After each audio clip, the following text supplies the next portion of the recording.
Assalamualaikum warahmatullahi wabarakatuh.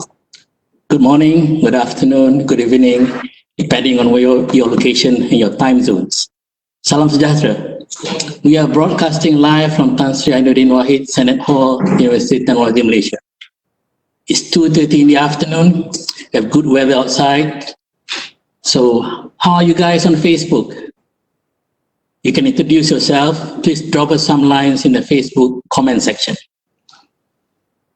Okay, welcome to ATU-Net Virtual University Presidents Forum 2020. Now, this is going to be its 3 series. Today, we have more than 300 participants registered from 128 universities from 38 countries in the world. We are excited to have you and very honored by your support. Okay, UTM has been hosting this University Presidents Forum in the previous years, and this year is supposed to be the 10th of its series. UPF 2020 was scheduled to be hosted in November this year at our UTM campus in Kuala Lumpur, but the current COVID-19 crisis has called for a new approach. So this year's UPF 2020 is virtual. And under the strength of our alliance, the Asia Technological University Network, or better known as ATU-Net, you will have UPF in 3 series. The first one today with UTM as the first host, followed by University Tun Hussein On Malaysia as the next host, and the third host will be Shibaura Institute of Technology, Japan. The second series will be next month in August, and the third series in September. Ladies and gentlemen, ATU-Net is a strategic international alliance of which UTM is the chair and also the secretariat. Established in August 2016 during the 8th UPF here at UTM Johor Bahru, Malaysia. It aims to connect technology-focused institutions of higher learning in Asia and to support member universities in achieving world-class quality of education and research in engineering and technology through strategic international alliance. At present, we have 26 member institutions from 12 countries all over Asia. Now, this alliance focuses on strengthening international relations and partnership, increasing activities and mobility across the network. Now, among the recent activities are the International Staff Week, which aim at capacity building of staff with the International Office, matching grant research collaboration, online global classrooms, and of course, this UPF series as well. In May this year, we also did a webinar on COVID-19, where ATU-Net members shared their experiences in responding to the pandemic. Ladies and gentlemen, not long ago, just in the space of a few months, our global interconnected societies was transformed into life in lockdown and with restricted mobility. The world saw the worst, but also the best of humanity. And all over the world, we have seen heartwarming acts of resilience, solidarity, and also kindness. Now, this crisis has indeed forced into play changes that we have now embraced as the new norm. We contend that higher education must play a major role in helping to shape the post-COVID-19 world. So today we are gathered here virtually to reflect on the progress that we have made, lessons learned, and to recommit ourselves to a better world with the new norm. So our session today will focus on unpacking some of the key notions and actions to take where leadership, values, and skills are concerned. So we will first hear from our distinguished keynote speakers. The first one will be His Excellency Mr. Oka Hiroshi, Ambassador of Japan to Malaysia, and then followed by Professor Dr. Wahid Umar, the Vice Chancellor of UTM, who is also the chair of ATU-Net. And then we will have the roundtable session with 3 panelists. The first one will be Professor Dr. Alfonsas Daniunats, Rector of Virginius Gediminas Technical University, Lithuania, better known as VGTU. The second one will be Professor Dr. Ihsan Sabunjolu, the Rector of Abdullah Gül University in Turkey. And the third one is Professor Dr. Durishah Idrus, Deputy Vice Chancellor, Student Affairs, UTM. So, without further ado, we can start with our keynote session. But allow me to remind for our audience on FB Live, you may post your questions in the comment section throughout the session. And for our delegates on WebEx, please wait until the Q&A session. You can click the raise hand icon to ask questions, but don't forget to turn your video and audio on. So our first keynote speaker will be His Excellency Mr. Ambassador Oka Hiroshi. Hello, Mr. Ambassador. Hello. How are you? Yeah, fine. Thank you. Good to see you. How's the weather in Kuala Lumpur? Weather is fine. Half cloudy. The temperature is 30 degrees Celsius. Yeah, it's the same here. It's also half cloudy here. All right. So allow me to introduce you. All right, ladies and gentlemen. Mr. Ambassador, His Excellency is a law graduate from the University of Tokyo. He began his career at the Ministry of Foreign Affairs in 1982, whereby he studied Arabic in Cairo and Damascus.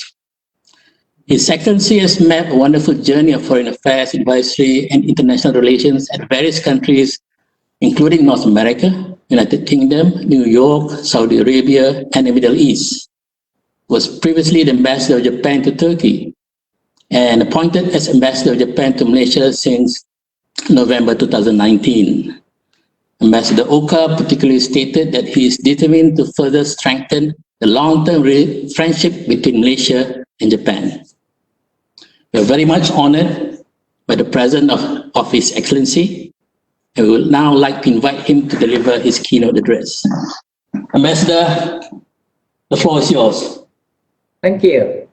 Selamat petang semua. Apa khabar? Nama saya Oka Hiroshi. Saya Duta Besar Jepun ke Malaysia. This is as far as I can go in Bahasa Melayu, so let me switch to English. Good afternoon, professors, everyone. It is a great honor for me to speak at this prestigious forum online today. I'd like to congratulate, first of all, Professor Dr. Wahid Omar, the Vice Chancellor of University Technology Malaysia, UTM, on his leadership to found and develop this ATU-Net. My profound gratitude also goes up to all the participating presidents of universities across 38 countries. I believe this forum provides a very unique and valuable platform for academic leaders to exchange knowledge and expertise on current affairs of mutual interest. Now let me start with COVID-19. Witnessing the situations unfolding here in Malaysia, I'd like to pay my deep respect to the government and the people of Malaysia for the enormous success in stabilizing the situations here. Fatality rate and reproductive rate are both very low in Malaysia. It is the effective measures, transparent measures put in place by the government, but as well as the unity and self-discipline of the people of Malaysia that have contributed to this globally recognized achievement. The situation in Japan have also been stabilizing. The state of emergency enforced in April was fully lifted at the end of May. Instead of resorting to stringent measures such as lockdown, behavior changes of the people had contributed to the stabilization in Japan. The government has advised people to avoid 3 C's, the closed space, crowded areas, and close conversation. Now, avoiding 3 C's are now being practiced everywhere in the world. In Japan, the number of deaths per 1 million people have been kept at a relatively low level of 7. However, of course, we should not be complacent and should continue to be vigilant. For COVID-19, of course, regional and global cooperation is vital.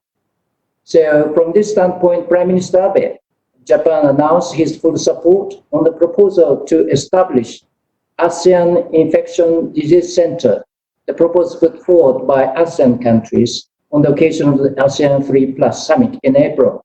I hope that the ASEAN 3 Summit to take place in coming November will be a good occasion for the leaders to agree on the basics of the center based on the feasibility study, which is underway now. To support international cooperation, to speed up the development and the manufacture of medicines and vaccines for COVID-19 is also crucial. From this standpoint, Japan joined in April the Access to COVID-19 Tools ACT Accelerator, which is an international framework led by WHO. Japan contributed Gavi and SEPI within this international framework, and we fully support the statement by Malaysian Prime Minister Tan Sri Muhyiddin Yassin when he said that affordability and accessibility of vaccine for all is crucial to end this pandemic. Of course, we have yet to know how different the new normal will going to be from the old normal. Development of vaccines and medicines may discover ways for us to adapt to a new normal in the post-COVID-19 recovery phase.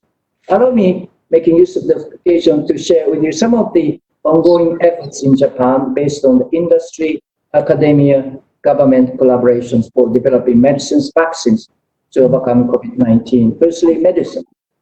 The Institute of Medical Science of University of Tokyo has identified an existing drug, nafamostat by Fosun brand, originally developed in Japan to treat pancreatitis, is expected to prevent the COVID-19 at this early stage.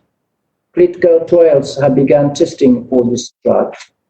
Secondly, vaccines. Osaka University and Angis, a venture company originating from Osaka University, have begun the first clinical trials for the COVID-19 vaccines already in June. Thirdly, supercomputer for COVID-19 research.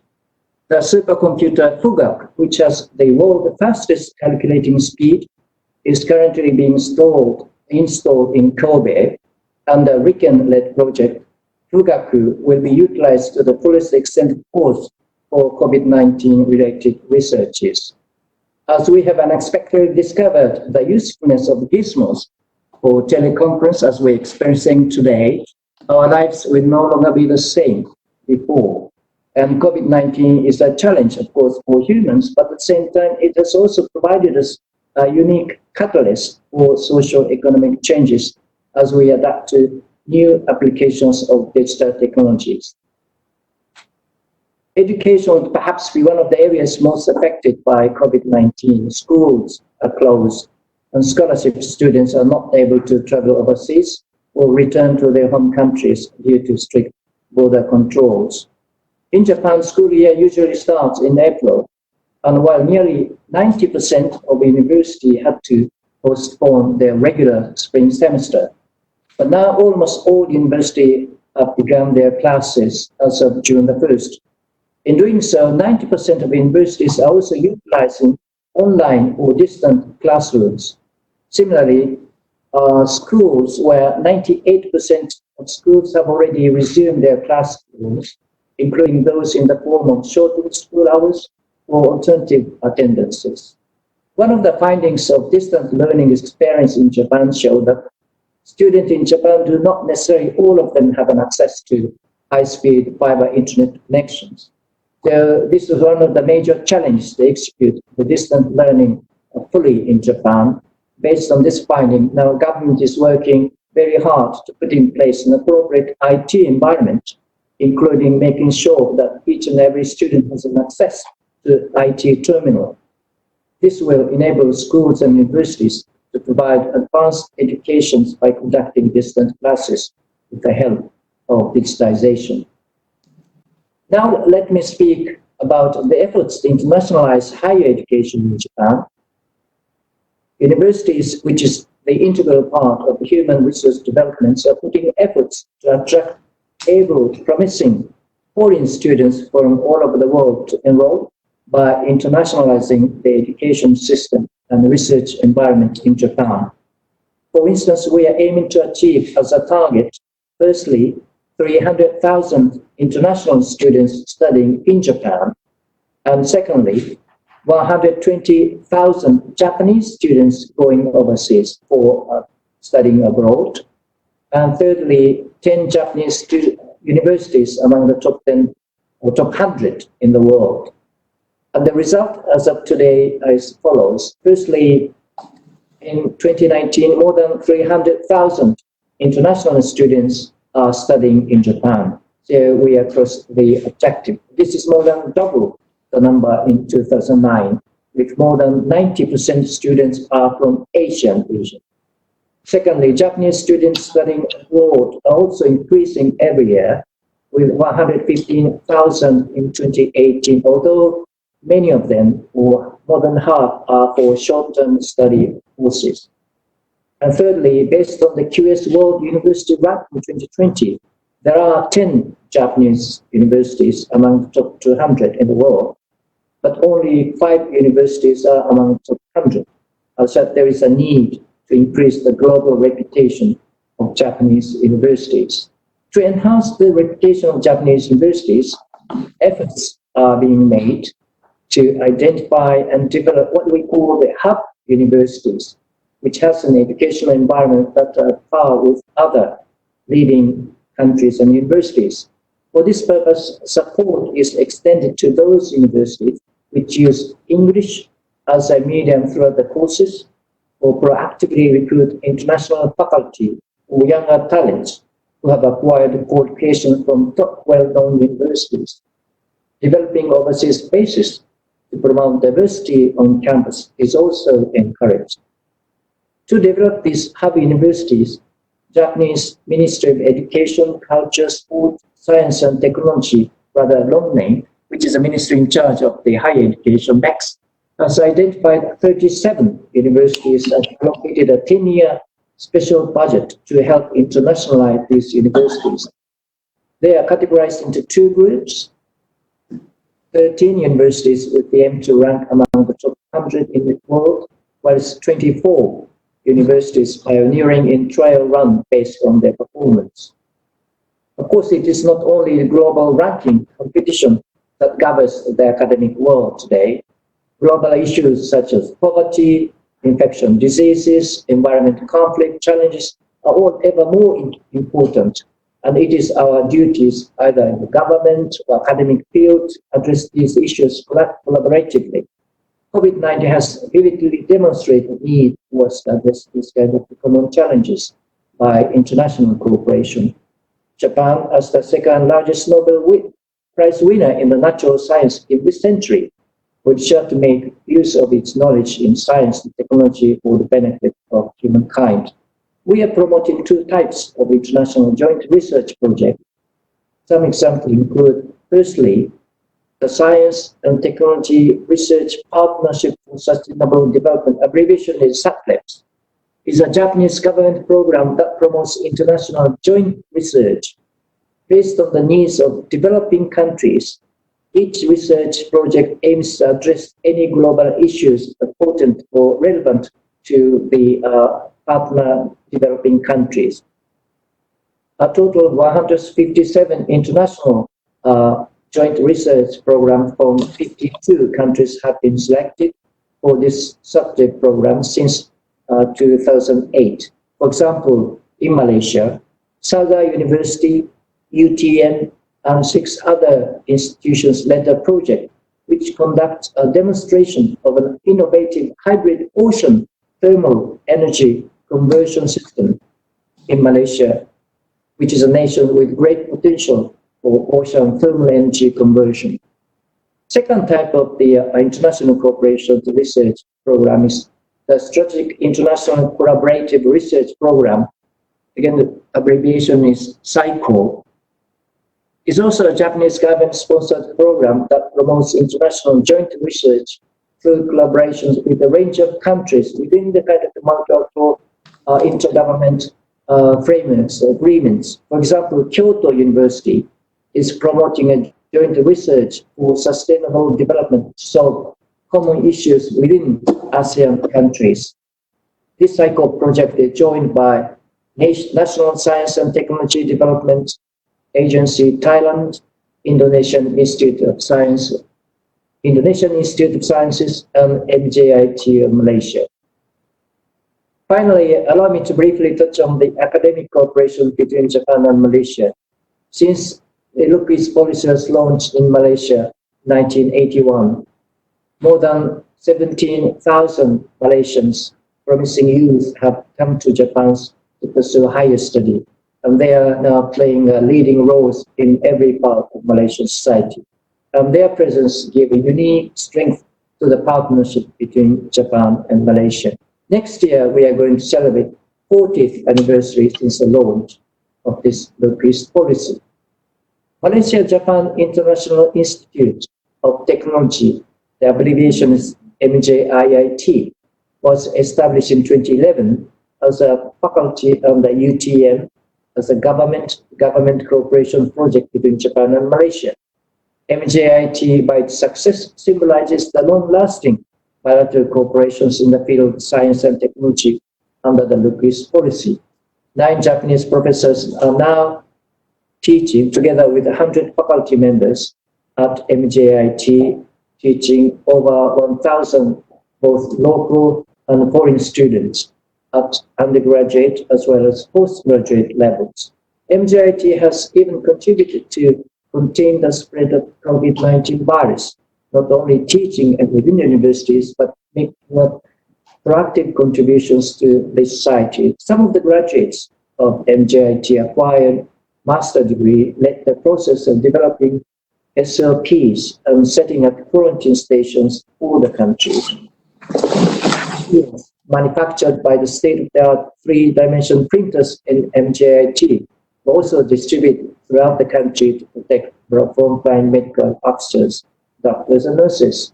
University of Tsukuba, a leading university in Japan which produces 3 Nobel Prize winners, has expressed their strong intentions in opening its branch campus in Malaysia, which will be, if realized, with the first ever overseas branch campus for Japanese university. Again, this reflects, I'm sure, the favorable international academic environment permeating in Malaysian society. My hope is for the academic cooperation to gradually resume. Under such circumstances, this forum surely contribute by acquiring wider participation all over the world and provide a good opportunity to create new collaborations among professors, academics. I hope everyone will have a very fruitful time today in this forum. I wish you further success to ATU-Net. Thank you. Terima kasih. Arigatou gozaimasu. Okay, thank you, Your Excellency. It was a very insightful and thoughtful sharing. You mentioned about look-east policy. I think I forgot to mention to you that I'm one of the first students who went under the look-east policy, the first batch. Wow, terima kasih. Sangat. Thank you. Okay. I believe that Mr. Ambassador have to leave. Is that right? Yes. Okay. I wish you all the success to all the participants, professors, and academics. So we would like to thank you, Mr. Ambassador. Thank you for being with us. We appreciate your presence here. We're very honored to have you here. So we hope to meet you again soon. Thank you very much indeed. Thank you. Thank you, Ambassador. Yeah. Right, ladies and gentlemen, our second keynote speaker is someone very close to our heart, Professor Dr. Wahid Omar. He is currently serving as the 6th Vice Chancellor of UTM and has been since 2013, and that is 7 years of great leadership. Now, prior to his present appointment, he was the Deputy Vice Chancellor for Development for 3 years. Before that, as the Director of the Office of Asset and Development. He is currently the Chair of the Vice Chancellor Committee for Malaysian Public Universities. Professor Wahid is also a Fellow of the Institution of Engineers Malaysia, a professional engineer, and an honorary member of the ASEAN Federation of Engineering Organization. He is also a board member of various institutions at the national and international levels. And also, he is the chair of ATU-Net since its first founded in 2016. Now, with a keynote address entitled A Sea of Opportunities, I would like to invite Professor Wahid. The floor is yours. Assalamualaikum warahmatullahi wabarakatuh. And good day to all friends and partners across the globe. Thank you, respected moderator, colleague, Associate Professor Dr. Muhammad Ismail, Co-Vice Chancellor International UTM.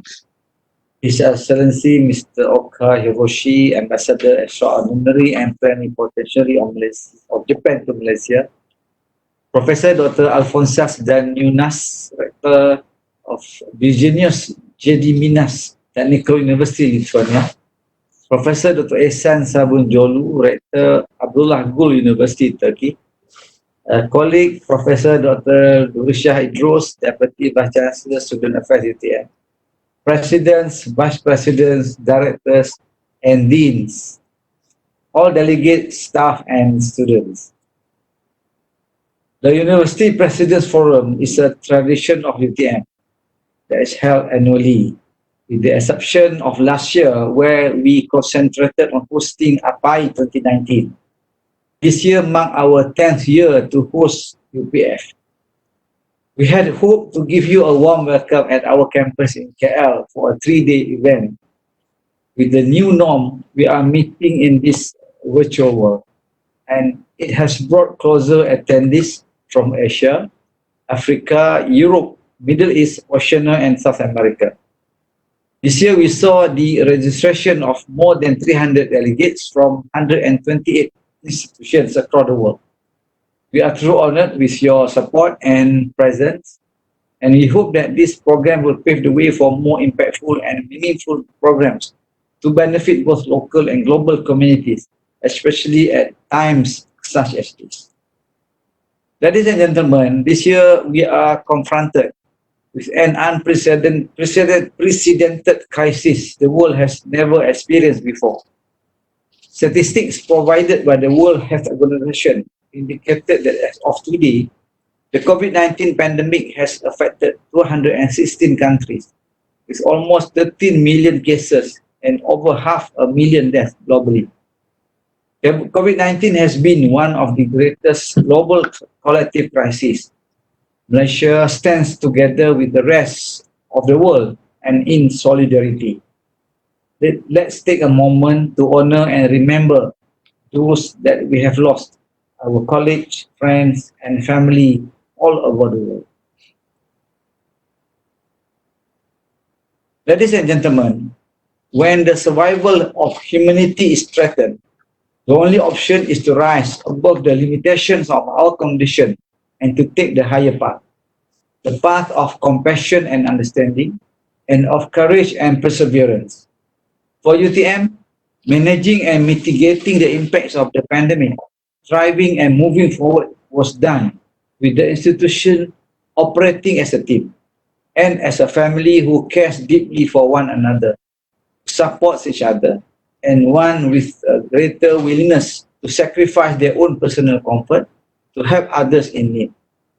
I am indeed deeply touched by the commitment of all staff and students.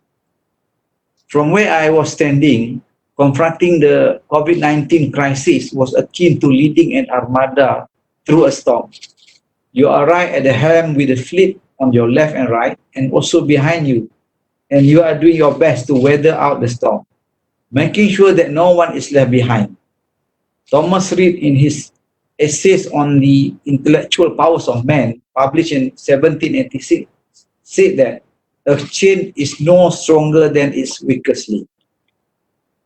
Our survival depended on making sure that everyone was on board. A time-tested principle is that to lead others, we need to lead with our heart and to ask for help. We must first touch a person's heart. This was central to our leadership. During this crisis, if I may put it this way, all of us put our heart and soul into surviving and thriving. I must applaud the commitment of our lecturers and colleagues and all our students who courageously braved the storm together.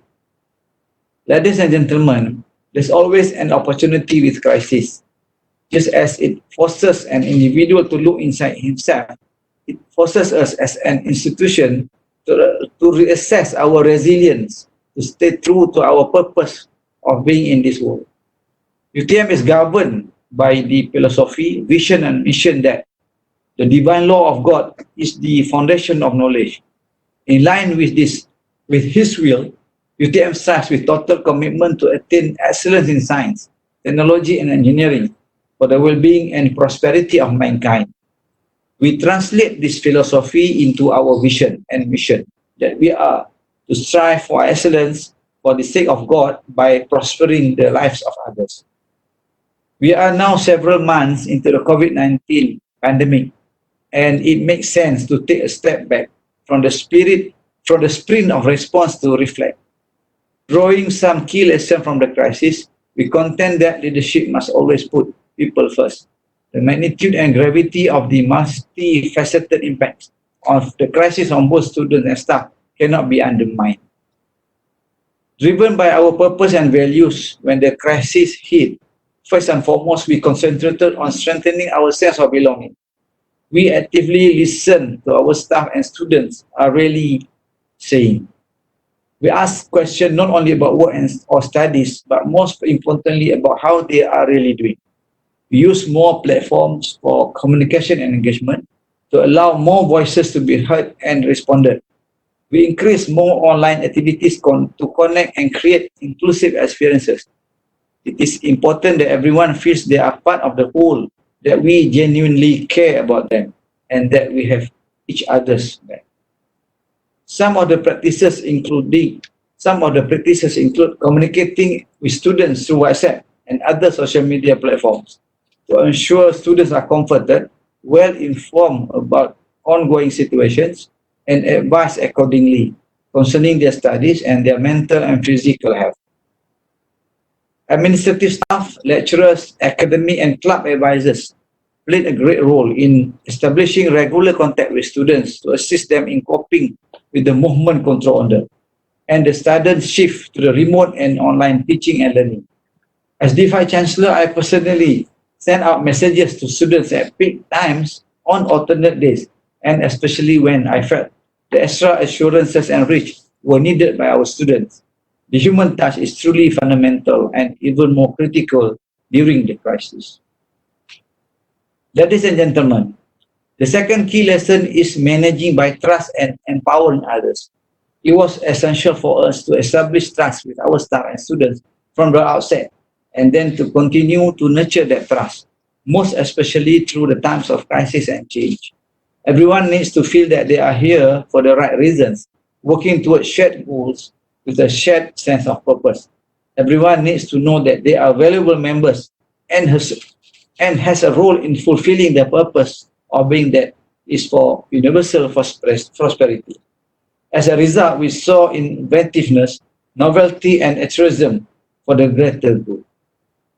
Many of our staff volunteered to stay on campus to help take care of the needs and well-being of our students, and there were many others who put their discipline into practice and produced inventions such as robots, face shields, hand sanitizers to ease the work of the frontliners, supporting the bigger national agenda.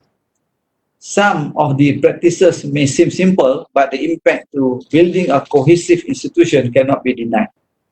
Listening to the views and opinion of staff and students through surveys and open conversations in WhatsApp groups, for example, and incorporating their ideas into the institutional decisions is one of many examples.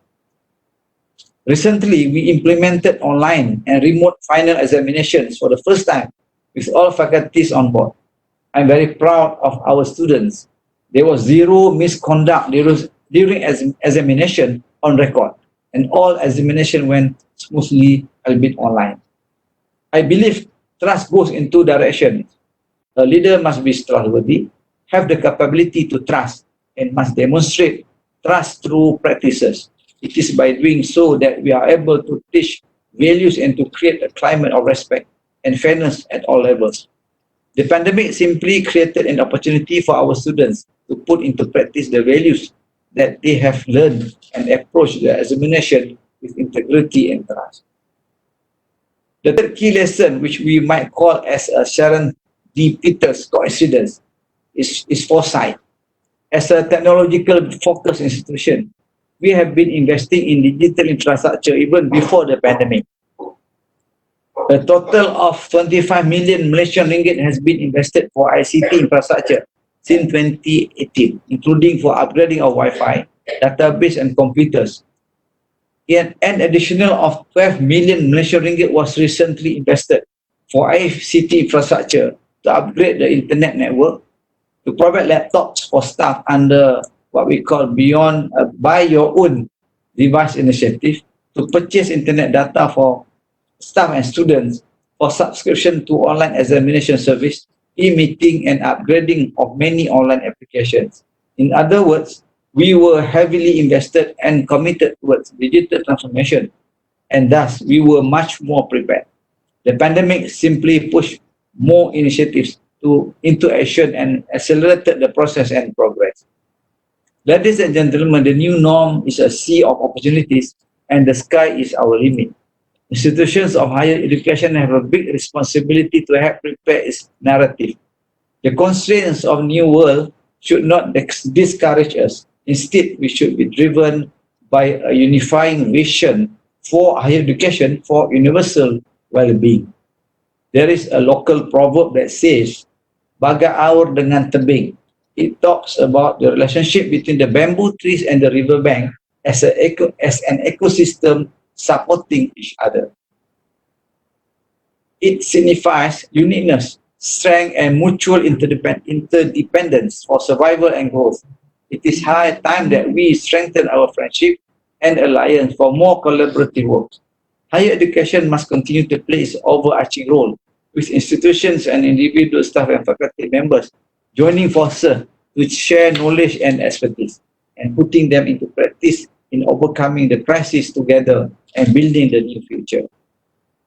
It has been a privilege to address all today, and I hope to see you again face to face soon.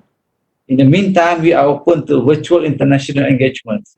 As the chair of ATU-Net, I would like to invite all our Asian partners to join the Alliance. This Alliance has been conducting collaborative work among its members, and they are addressing this crisis as an opportunity to reinvent new model of learning and campus experience for students under its online global classroom program. Finally, I would like to thank all of you all again for your participation. Thank you to our speakers and panelists. Thank you to all friends and partners from all over the globe. Thank you to all member institutions of ATU-Net. Congratulations to the organizer and the secretary of ATU-Net Virtual UPF2020. Keep up the great work. Thank you. Back to you, Dr. Ismail. Thank you, Prof. Wahid. Yes, it's true like what you said. The conditions that came with the pandemic have indeed led us to lean more on our core values and principles. And I was touched by the fact that you said everyone must be made aware of their value in society. I think we learned a lot of that during the pandemic. So we go to the question now. We'll take questions from the audience. So if you're on Facebook, please type your questions in the comment section. And if you're on WebEx, click the raise hand button to ask a question. Okay, I believe we have a question from the floor. Can we put him on? Yes. We have here Dr. Zuhaili Muhammad Ramli from UTM. Hello, Assalamualaikum warahmatullahi wabarakatuh. Good afternoon, to all panelists. Prof, you did mention earlier about a university alliance. So I'm just wonder, is there any plan in the pipeline that UTM and UTM will work with other alliances to deal with the post-pandemic phase? You know, like dealing with issues of student mobility, issues on staff mobility, ranking indicators and whatnot. Like, you know, how we can work together with other alliances to deal with all these issues. Thank you, Prof.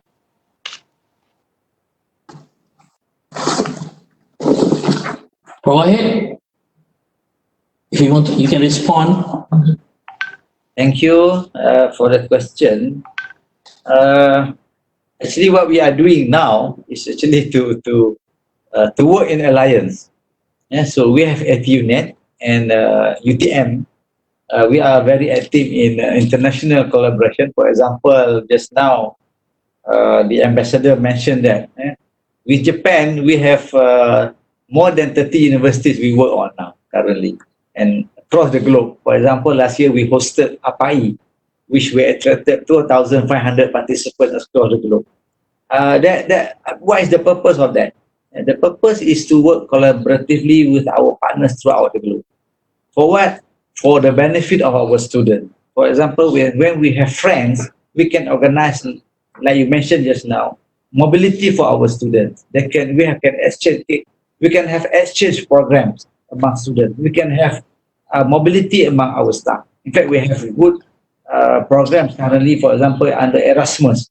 Our staff traveling to Europe to work with different institutions, I think in Lithuania, in Turkey, in Spain, yeah, in I think many countries. So there is no question of we work in an alliance. This is the proof. ATU-Net is one of that.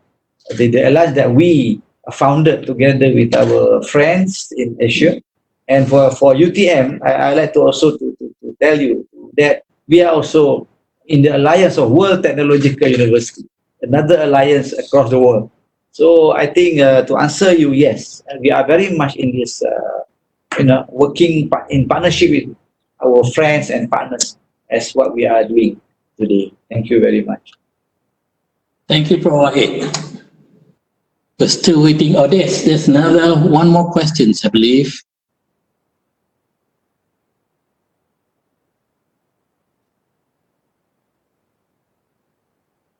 Hello. Hello, can you hear us? Hello. Hi. Hi. Can you introduce yourself first? My name is Nyoman Tribuspaningsi, the Vice Rector for Academic, Student and International Affairs, Universitas Erlangga from Indonesia. Right. Yeah. Very nice to meet all of you, my distinguished keynote speaker, Rector of UTM. Selamat sore. Can you switch on your camera, please? Yeah. My camera. Sorry. Yes. Sorry. Yeah. Hello. Assalamualaikum warahmatullahi wabarakatuh. So thank you for sharing UTM regarding to the teaching learning process on the pandemic of COVID. I would like to introduce myself. My name is Nyoman. I'm from Universitas Erlangga. On behalf of Rector Universitas Erlangga, so warm greeting from him to all of the keynote speakers, especially Rector of UTM. I would like to ask regarding to the professional study program, like residential, like in hospital or any other stakeholder related to the public health program.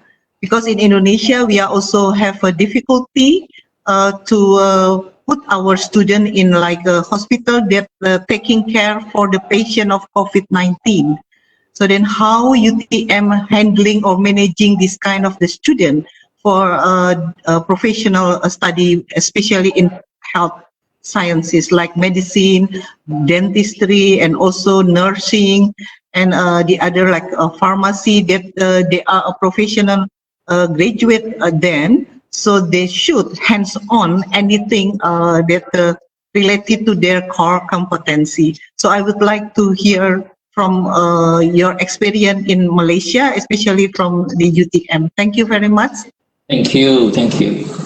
Yes, Professor Wahid. Thank you, Professor Nyoman of University Erlangga. I don't know whether fortunately or unfortunately we don't have courses such as what you mentioned just now. But we also have professional studies. Yeah? For example, engineering that need to be hands-on as well. So we are now managing that to place our students for internship. So of course we have to do it differently. We cannot compromise on that experience. Yeah? But luckily, Alhamdulillah, I think we thank God because in Malaysia now the condition is much better. In fact, now today, for your information, we open our school. Yeah, of course, university we have opened it much earlier. So meaning the constraint because of COVID, I think have been lifted. Yeah. So what we do is, of course, we have to contact our companies, friends throughout the country for placing our students for internship. In fact, I was told Professor Nyoman, in fact, we contact our colleagues in Indonesia, because we have international students from Indonesia who has to be to do their internship. So instead of coming back to Malaysia and do their internship, so we contact our colleagues in Indonesia to help, asking their help to put our student under internship. So that's why I think the friendship is very important. The network is very important. So here in Malaysia, I was told there are, in fact, this morning I spoke to the person in charge of this internship.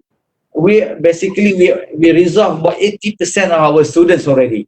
So about 20% remaining, which we will, do the last minute call to our friends. And in fact, we identify our own unit in the universities who can, cater for this need of students to do their internship. But again, I cannot speak for medical. I know maybe you have some difficulties because the hospital also has to manage COVID-19 cases. So maybe the challenges are bigger than what we are facing now. So for us, for professional internship, yes, we find it very difficult, but somehow, alhamdulillah, through different effort, different way of doing things, we manage, inshallah, to overcome it. Thank you. Thank you, Prof. Wahid. We also have some questions on FB Live. And I believe just one here from Muhammad Anwar Hussein. He has a question for Professor Wahid. He's asking, is there any timeline to gain post-COVID-19 situations for international students? The question is this, Smith? He's asking, is there any timeline to gain post-COVID-19 situations for international students? Okay. I don't quite understand the question. To gain, meaning to get the numbers, to get the student come back to the Yeah, I think it's about when can they come back. Okay. Thank you very much for the question. Yes, I think the question which is very, very difficult to answer.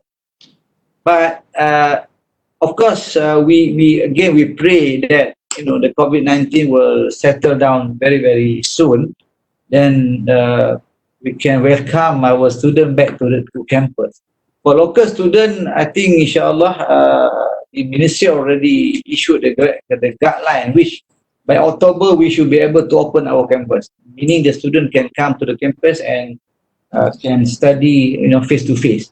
But for international students, I believe that our country has already set, certain countries, for example, maybe they call it green status, meaning the people from that country can travel to Malaysia to study. So for students from those countries, I think soon you are able to come back to campus. For students from countries that is still having this COVID-19, we are preparing for contingencies. For example, online, we can conduct online. In fact, for your information, during this COVID-19 period, we conducted, I think, hundreds of, for example, Viber online. We conducted hundreds of defense proposal online. So all done, I think, very, very smoothly. Yeah, so for our international students, of course, we would like to see you here, but I think we don't rule out, the contingency plan that we have to put in place for you to not to miss your time. That's our actually the strategy that we use. We don't want to waste our time. So let's fill up with whatever means we can. So that's why we go online, we go to virtual. But when times come for us to meet or to be able to come physically, then by then I hope we are prepared to receive you here. Okay, thank you, Prof. Wahid. Thank you for your keynote address and discussion with the audience. All right, now we shall continue with the roundtable session. Our first speaker is Professor Dr. Alphonsas Danunas.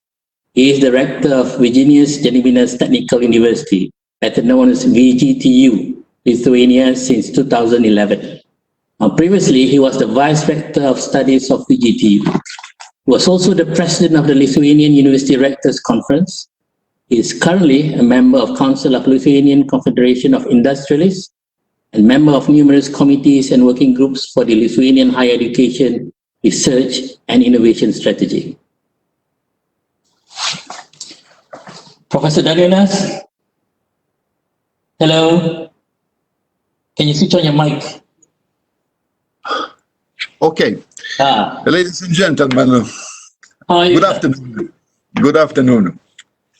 First of all, I want to thank you for the opportunity to participate in this forum, which is a great honor for me. I looked at the world map, and distance from Malaysia to Lithuania is approximately 10,000 kilometers. However, in today's world of events associated with COVID, that distance has become irrelevant. We all have similar challenges in our countries, in student studies, in research, and everywhere else. And the distance here is not all so important. The COVID crisis has pushed us to rethink and do much faster than we have been accustomed earlier. We need to think about how higher education needs to change or not. We need to be more prepared for unforeseen situations. Now in my country, as well as around the world, we have a lot of talk about the second wave of COVID-19. We are universities ready for these challenges. We think we are ready, but we don't really know if we are ready. In fact, we need to rethink what we did, make the right decisions, and use the lessons learned. We are not very keen with WebEx because we used another system, but I think I'd like to show the slides because I'm an engineer. I like slides. And I'd like to talk a little bit about how we solved the problems with COVID-19 in this period, in this summertime, this springtime. And first of all, I'd like to say we are a very small country. We have only about 3 million of inhabitants. And what we have the facts of COVID at this moment, in reality, we have 1 or 3 confirmed new cases per million inhabitants per day. Total confirmed cases since the pandemic that starts, it's near 1,090. It's around 60 per million inhabitants. Of course, we have 69 deaths. It's approximately 26 per million inhabitants. And we are happy that no cases among VGTU students and staff from the whole pandemic period. It means that if you look to these figures, that the situation in Lithuania is not too bad. And first of all, I'd like to take some facts, how we organized these things in the university at the beginning of pandemic in Lithuania. Officially, the government says that we are in a crisis of this situation in the middle of March. And it was very important for universities and for our university how we organized study and research process in our university. The main task, it was necessary to decide what the main goal is for this period of pandemic. The proposals was very different. Maintain the jobs, health and safety, university budget, and so on.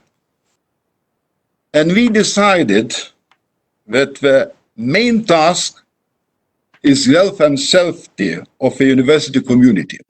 students, lectures, and our staff. And it was main decision, and from this decision, we make another management things and safety schemes. It was very important to solve exactly and to risk management and safety schemes. And we decided it is necessary to close the university, close the campus. It means that for that administration and other staff must work at home. Local students, as they want, they can go to the home, to the parents, or they stay in the dormitory. For foreigner students, as they want, they can come back to the home or stay here. And for students who decided to stay in Lithuania, in our university, we make many decisions that they feel safety here. It was main decision. The first and main task is health and safety of our university community. What we do in the first 2 weeks, we closed the university, and these 2 weeks was for organization, a new way of university life. And our decision was that we go to the totally online learning for all spring time. And we here understand that the main task is to very clear to regulate the job and teaching period here in university. And we exactly write new regulations, adopt new safe rules, and other things. It's one direction. Another direction was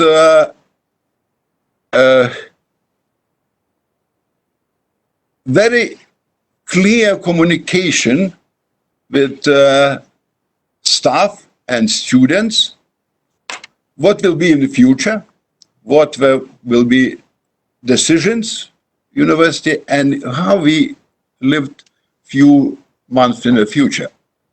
It was very important precisely to say it for all students and academic staff what they are feeling in the future. Another thing for students, it was very important, we thinking, was psychology support service. Because especially, I think for students from abroad, it was very important with a decision. We emphasize that psychological support must be more widely used. After this period, from the third week, we start the study process. A few numbers, what we have before, we approximately 80% of subjects modules we have in Moodle system, and approximately 1/3 of academic staff was ready to online courses for distance learning. What we do in this moment, we, as I said, was decision that this spring semester will be finished online mode. It means that all teaching staff must be ready to prepare lectures and another contact with students online mode. For some not big part of lectures, it was some difficulties because they like tradition lecture system, but now it was they go to the home, they take the computers and other equipment, and from the home they must prepare and to teach our students. In this period, especially in the beginning, was very important monitoring teaching behavior, how it's going. Another thing was very important, that sharing best practice between colleagues, because every day arises some new problems, and sharing these, how it can be solved, was very important, very important.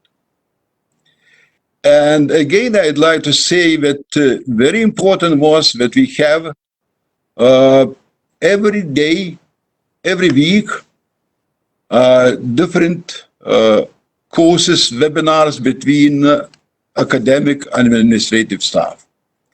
And this was beginning of our work from third week, and we continue all time till summer.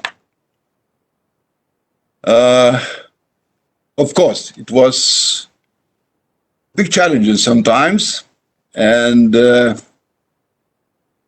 what we understood, it's need more flexibility. In any case, university teachers must be flexible in teaching systems, but here we have more and more flexible teaching methods and so on. New features, or earlier we don't used online examination, for example. Don't use the process of final thesis and defense of final thesis in distance mode. And it is what new challenges. But in any case, I'd like to say that all this process was organized in a successful way.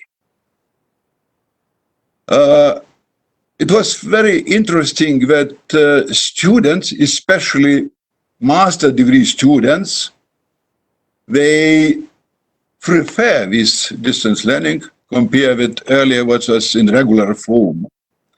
Of course, we have some feedback from surveys, but this feedback at this moment is not so deep. We need more ask students and our teaching staff more precisely how are you feeling in this time, what the shortages, what's the privilege, and so on and so on. This short period, 3 months, shows that we need some transformation in universities. We need more flexible work and learning modes. When I talk flexible work, previously we in the university, usually administration, workers from administration and other workers, they work in regular mode. They come to the universities. And only few has possibility to work in distance mode. But nowadays we think that some part of these workers can do it at home, no problems. Here I'd like to say that here in Lithuania we have very good internet network, one of the best in the European Union, and it helps to organize these things. And of course learning modes, mixed learning modes and so on. Very important in this time, and I think for the future, to risk management capacities, because we must accept some things very quickly, and we must feel what will be in the future.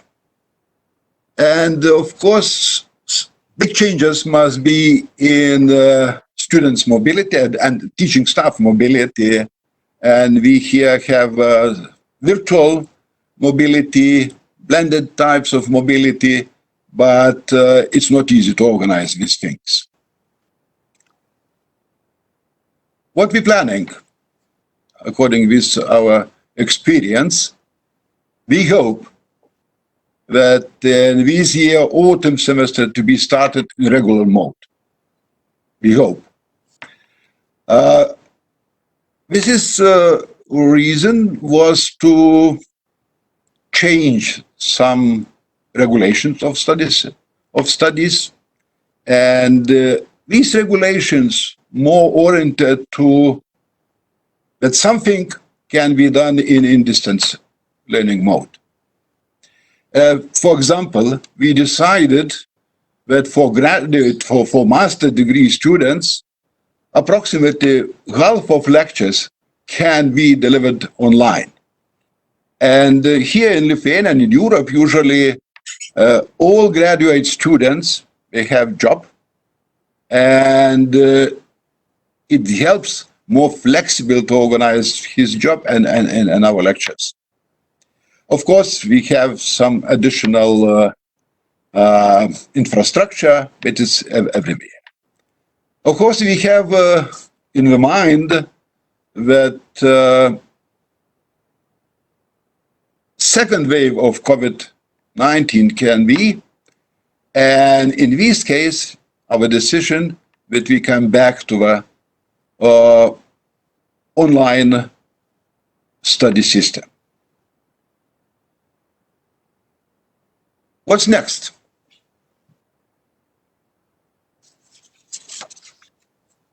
We don't have so many experience from these 3 or 4 months.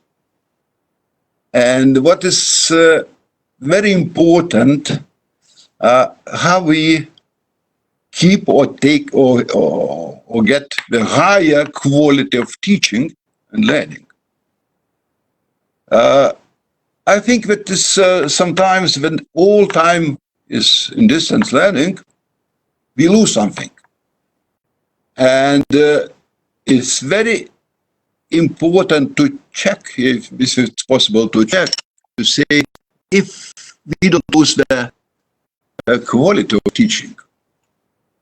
Of course, many new challenges of how we work with business. We are technical university, it's very important.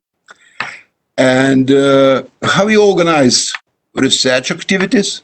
I don't talk before about research, but in this period we decided that only for very important projects or some agreements with the industry, the labs was open.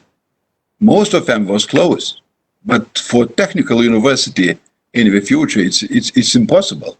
And these activities, how we can organize, in what way it will be better. And many other issues and many other questions arises. And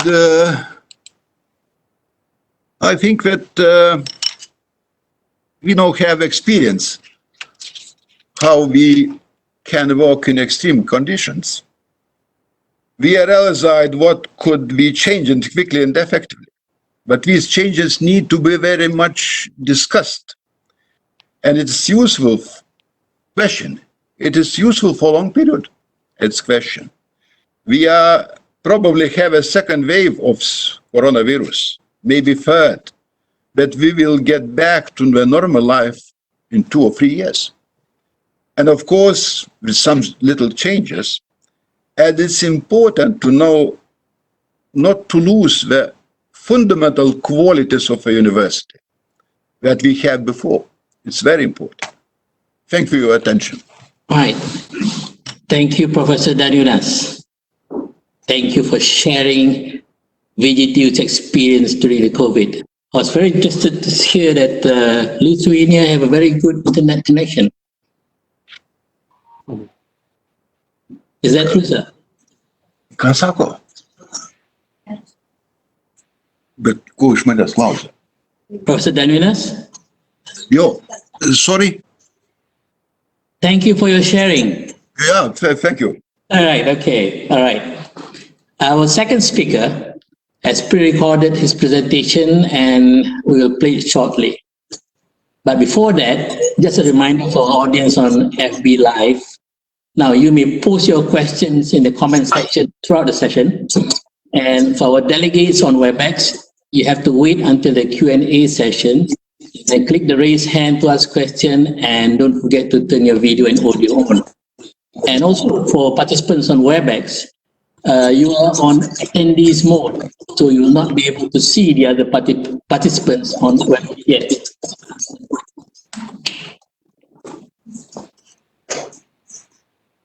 So our second speaker is Professor Dr. Sabunjulu, and Professor Dr. Ihsan Sabunjulu is the founding rector of Abdullah Gul University. After graduating in industrial engineering from Middle East Technical University and Wichita State University, Prof. Sabunjulu worked for different multinational companies and institutes and has grown expertise in the field of institutional changes and reorganization of higher education systems in the global world. Over the past 8 years, he has been working on the development of an innovative university concept called the New Generation University. Today, he will share about the global crisis and disruptions and the need for a new generation of higher education institutions. Before that, let's just hear from Professor Sabunjulu. Professor Sabunjulu, how are you? Just good. How are you, Professor? Yes, we are good. We are fine. Happy to meet you. Thank you very much. All right. So Thank you very much for managing the session. All right. So we will run the video from here, sir. Okay. Can we have the video?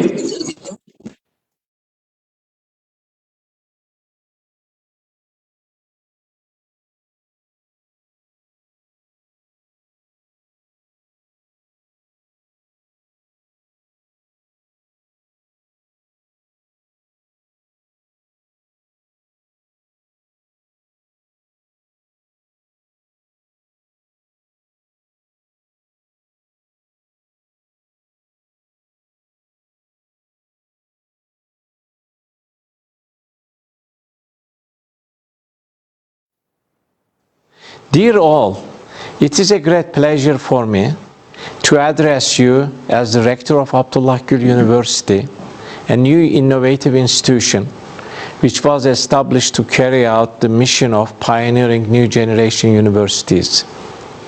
I would like to share with you my reflection on the current crisis and disruptions that the world has been facing, as well as their significant impact on global education. I believe that the lessons learned during COVID-19 also create great opportunities for us to move faster toward achieving our institutional goals. For example, Abdullah Gül University has accelerated its shift to blended learning using online tools and was therefore recently ranked #1 in the nation for its response to the current epidemic crisis. This pandemic is the first punctual phenomenon in history, having affected the entire world simultaneously. This is due to our world's increasing interconnectivity and interdependence, which, in contrast, also made possible institutional collaborations in the fight against the pandemic. Unfortunately, this time we generally suffer from a lack of effective coordination worldwide. This situation is hurting our global economy. We expect about a 30% decline in global trade and 200 million job losses. The education sector has also been critically affected. Over 1.5 billion students are concerned by school and university closures. Among them, over 200 million tertiary education students. Higher education institutions will face a decline in student enrollment and employment opportunities, delays in student fee payments, and the difficulty for governments to meet commitments. Over the last couple of decades, universities have already been facing crises and disruptions in terms of rising costs, isolation in society, skill gap, unemployment. Major structural change was already necessary for institutions to survive academically, professionally, and economically. Now it is also mandatory in order to survive sanitarily.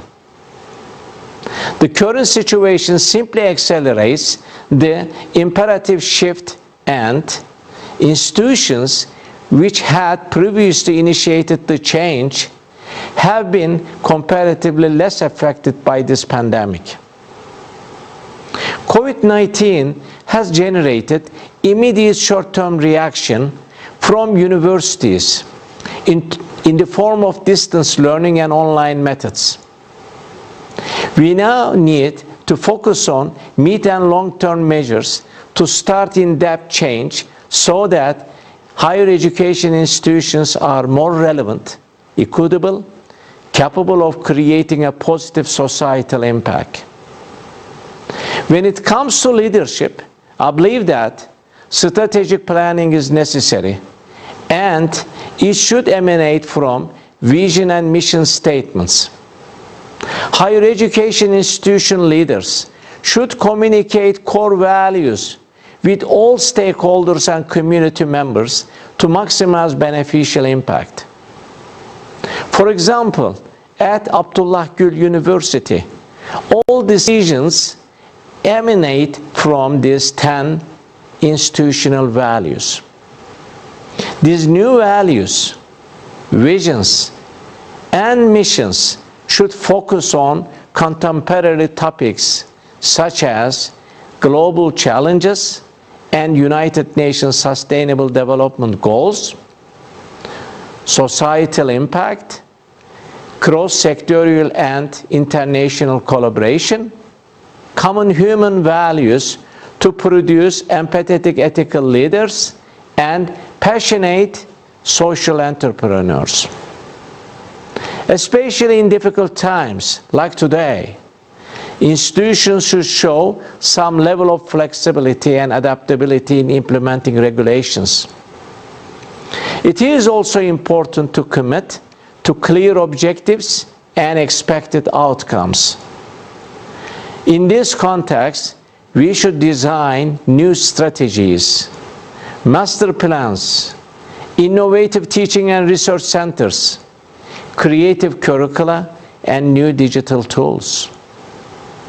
With the right values as compass and clear strategies as roadmaps, we can create a suitable environment to develop contemporary values and 21st century skills. In this era of constant change, all sectors of our global economy need a qualified workforce equipped with the relevant skills, whether hard or soft. Employees should now be highly adaptable, innovative, and self-driven. The inability of our institutions to train these skills has eventually widened the skill gap and created youth unemployment. Thus, we need to find ways to modify our educational ecosystems. Possible ways to achieve this crucial objective include the following. Number one, move away from traditional teaching environment. We should shift from a knowledge transferring teaching environment to an interactive, active learning environment. Two, embrace our interconnected world. Our graduates should be able to navigate across boundaries to leverage their differences and work collaboratively. Number three, emphasize interdisciplinarity. We should lift barriers barriers between academic disciplines and allow more relevant contributions for the need of the industry and students. 4. Reach out and collaborate. We should open our doors to partners and stakeholders internationally, domestically, and across sectors. 5. Aim at societal and community development. All institutional activities should be directed towards societal development in order to ensure relevance, contribution, and usefulness. 6. Focus on competency-based learning. We should make students progress through learning objectives and appropriate skill assessments. 7. Design personalized education. We should tailor our education system to the individual needs, skills, and interests of new generation, Gen Z students, who are naturally accustomed to personalized treatments. 8. Emphasize problem-based learning. We should enable students to address real-world problems and engage in relevant, realistic challenges at both local and international levels. Emphasize team-based learning is number 9. We should create an environment that enables students to develop key skills such as teamwork, collaboration, negotiation, and communication. 10. Enable lifelong learning. We should teach students how to learn and be engaged in their own personal development and success. 11. Use blended learning with online and offline methods. We should blend in class teaching and online methods to enable active learning. And lastly, number 12, accelerate the role shift. The role of students should evolve towards self-learning, experience, and skill development. Meanwhile, educators should also skill up to take on new roles which focus more on facilitation, support, and coordination.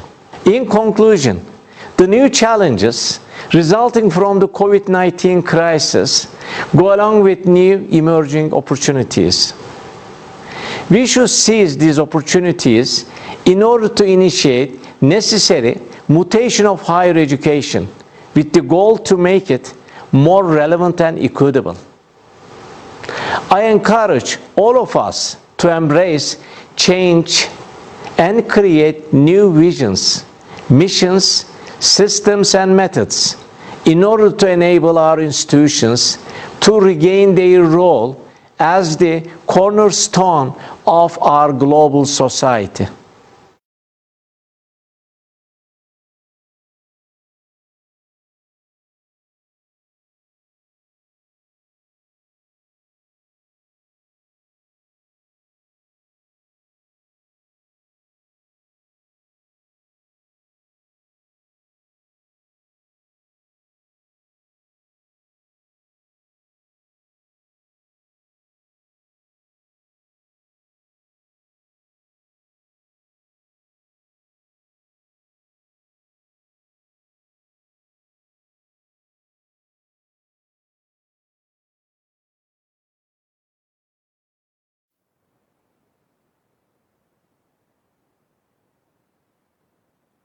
Okay, thank you, Prof. Sabanjolu. It was a wonderful video presentation, and I especially like the part where you shared the 10 values, and it was wonderful. And to echo the address by Prof. Wahid earlier, this crisis is an opportunity. It is the much needed push for higher education to reinvent itself and to give itself a fresher perspective. Okay, so now moving on very quickly, to give more room for the Q&A later, please let me introduce our third and last speaker, Professor Dr. Durisha Idrus. Professor Dr. Dorisha Hydros is the Deputy Vice Chancellor, Student Affairs of UTM since 2017. Now, she graduated from University of Stirling, United Kingdom, in the field of management. And for more than 3 decades, she has been passionately serving the education sector, especially where students' development is concerned. She was the Pro-Vice Chancellor of our UTM Kuala Lumpur campus, and especially during the Movement Control Order, as we call it, or the lockdown, she was also the head of the National Committee responsible for ensuring the safe return home of university students stranded on and off campus for the southern region of the Peninsular Malaysia. Now, with the sharing sessions entitled Leadership Values and Skills for Students Facing the VUCA World, let's now hear from Prof. Dorisha. Prof. Dorisha, how are you? I'm good. Thank you so much, Prof. Smith. The floor is yours, Prof. Thank you so much. Professor Dato' Wahid, our beloved Vice Chancellor, Professor Alphonsus, thank you for the sharing. Professor Ehsan, I must say to you now, you have, covered almost all my presentation, so I should, complete my sharing very early. And also all presidents, all delegates, ladies and gentlemen, guys and girls from many, many countries.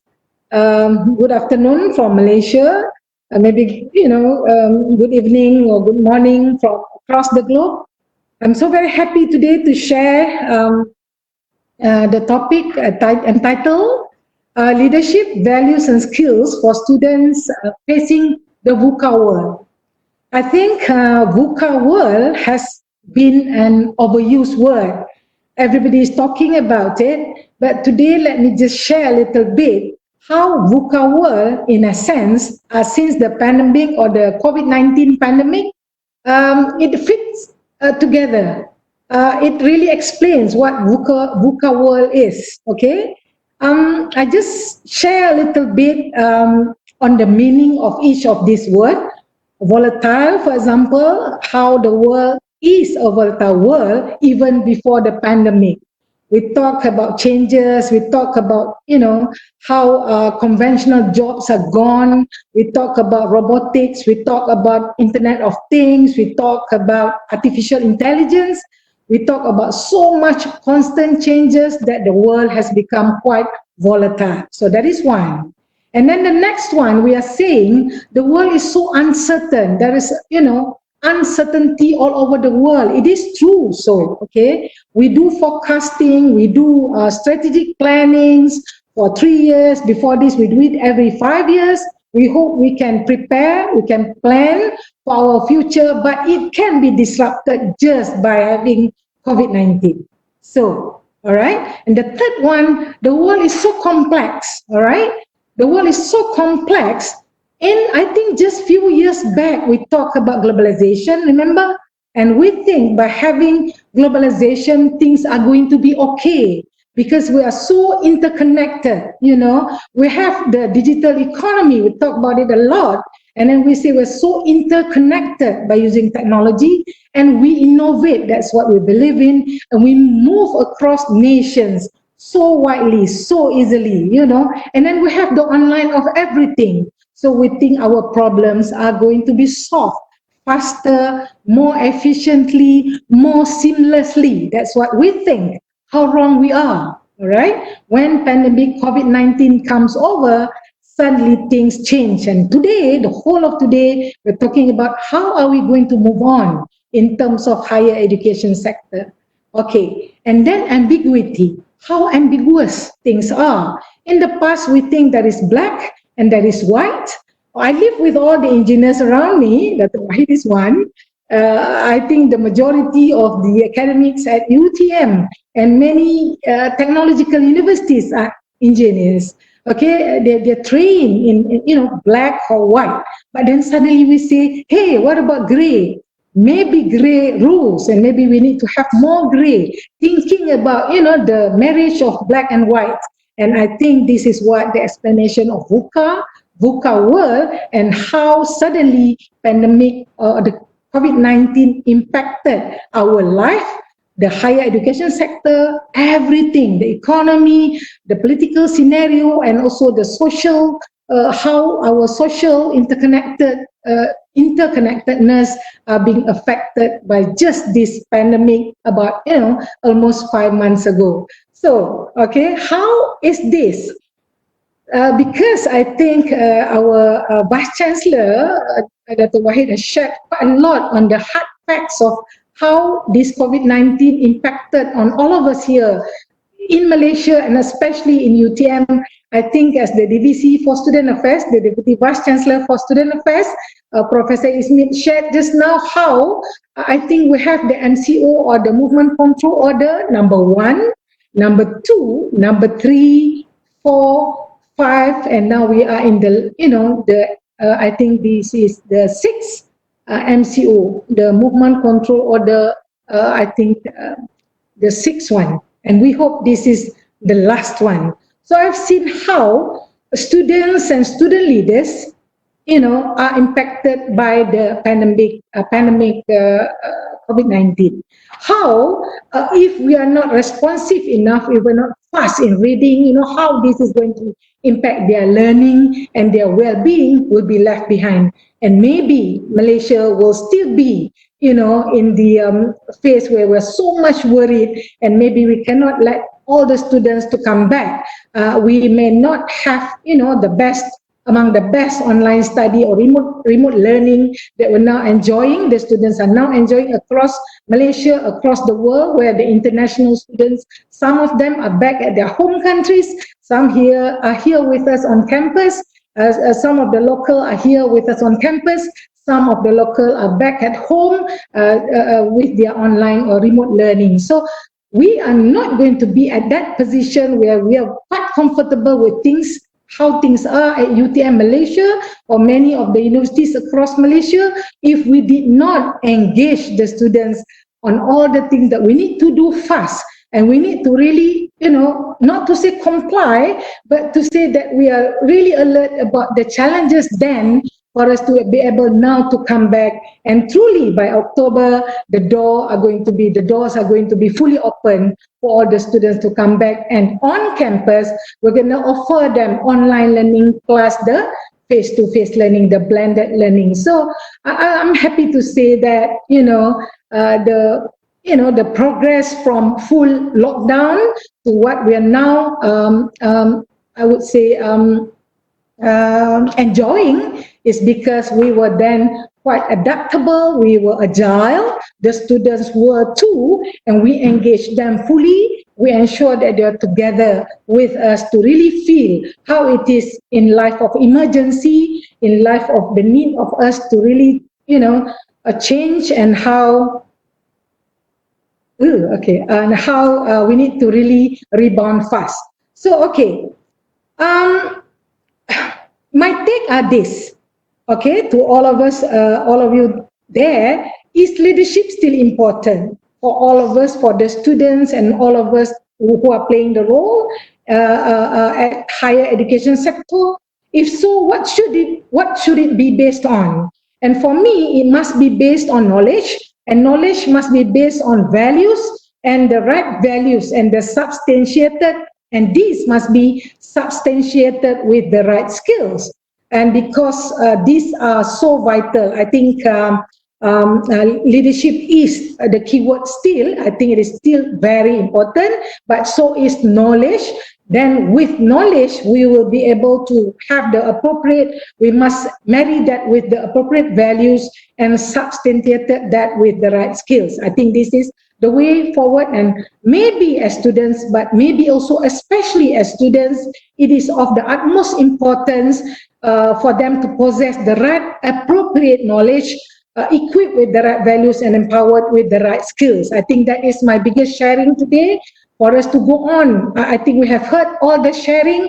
If they have this, appropriate knowledge, equipped with right values and empowered with the right skills, the leadership of students amongst ordinary students and student leaders are going to be there. And of course, then, higher education, I think will move forward and will be, we can face the VUCA world much better and much easier when the students are well equipped. Okay, it is important for higher institutions across the globe to enhance awareness to students and student leaders over their readiness to be an active, influential part in this constant change, so that they are always at the forefront of all matters that are important to them. We talk about, there is no more, maybe not enough, or maybe lack of conventional jobs and all that. So how are we going to get the students prepared? Maybe, less on face-to-face, getting on skills that they need, for example. How are we going to face that? So the students must be on board with all of us, the people who are playing the role in respective universities or higher learning, for the students to be ready to face this. Okay, and I think this is just as important for themselves, for family, for society, for nation, and for the world. So in conclusion, just a short one, I may be able to share how we face this as a among us leaders and also students. This is our small contribution, consciously, for months now, to build influence among the students for us to overcome challenges facing the VUCA world. Thank you so much, everyone. Thank you, Professor Risha. Thank you. Knowledge must be based on values supported by the right skills. Thank you very much. Professor Risha, full of energy as always. Many of us might not know this, but she's like the mother of the students in UTM. And especially during the lockdown, she was very protective, always paying attention to students' needs. Simply amazing. All right, ladies and gentlemen, and that was a great, wonderful, great roundtable sharing we have so far. And we have questions pouring in from various platforms. I have a few here from Facebook Live. So to our delegates on WebEx, you may click on the raise hand button to ask questions, and also please enable your audio and video.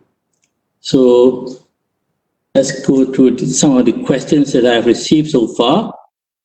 This is from Facebook Live. I have one question from Dr. Ruwaida from University of Technology Malaysia. She's in Kuala Lumpur. This question is directed to Professor Alphonsas Daninas. Okay, and the question is, based on your sharing regarding the new students' learning experience, can you please share how to handle the unethical issues in the use of computer-based assessment, for example, cheating during final examination? Exam 1.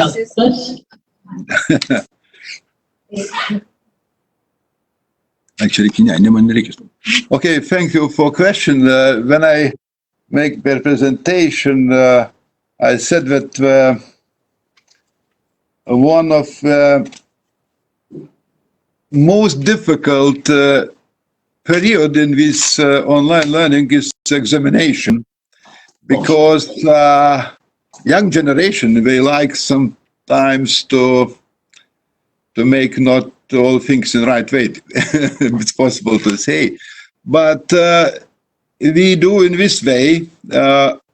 We split big groups to small groups, and we not more as 10 students in one time. It means that the teacher can check a little bit more carefully these things. And we change the system of task for students. It's very individual tasks for every student. It's hard job for professors and teachers, but we think that it's one of the way how to get the right answers from the students. Yes, it's problem. It's everywhere. It's problem. I agree with you. Thank you. That you break it into small groups during the exams? small groups. All right, and you give specialized or you give specialized assignments to the students. Yes. All right. Yes. Okay. All right.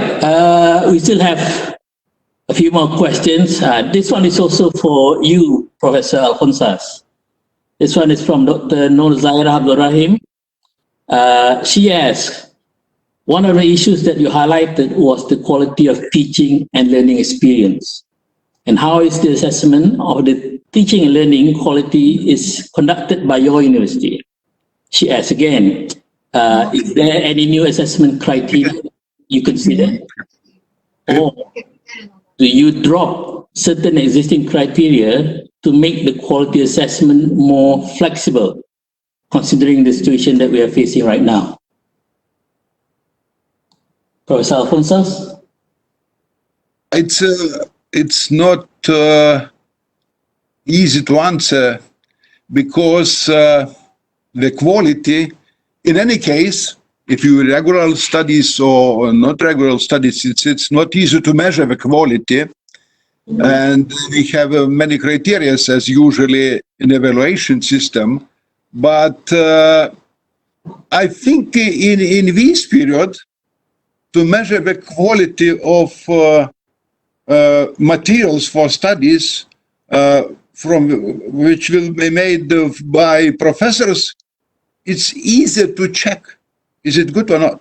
We use the Moodle system, you know, it's platform for distance learning. Okay. And we have a group of which who check, maybe not polite, I say check, but they look what is the really quality of this material. One way, it's more difficult to measure in regular studies as here. One way, another is feedback from the students. It's very important, especially in this first period, because we don't know exactly how things are going. Maybe very well, or something not, something wrong. And feedback from the students is very important. As I said before, we don't have at this moment very deep analysis of this feedback. But in the first point of view, it looks that students, they're satisfied with this system of education. I think in the autumn time we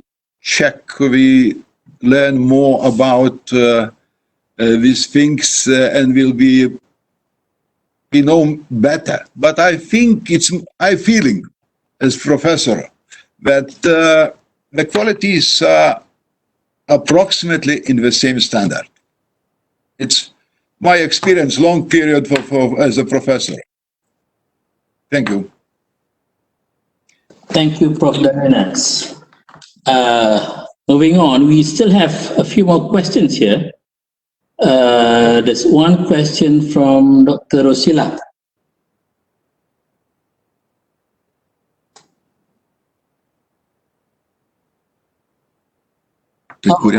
Oh, sorry, we have one question from WebEx. Can you switch on your camera, sir?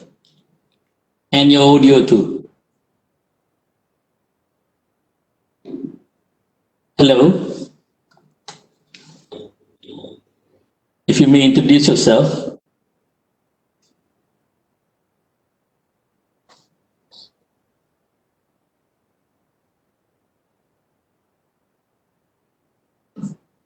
Okay, seems that the line has dropped somewhere.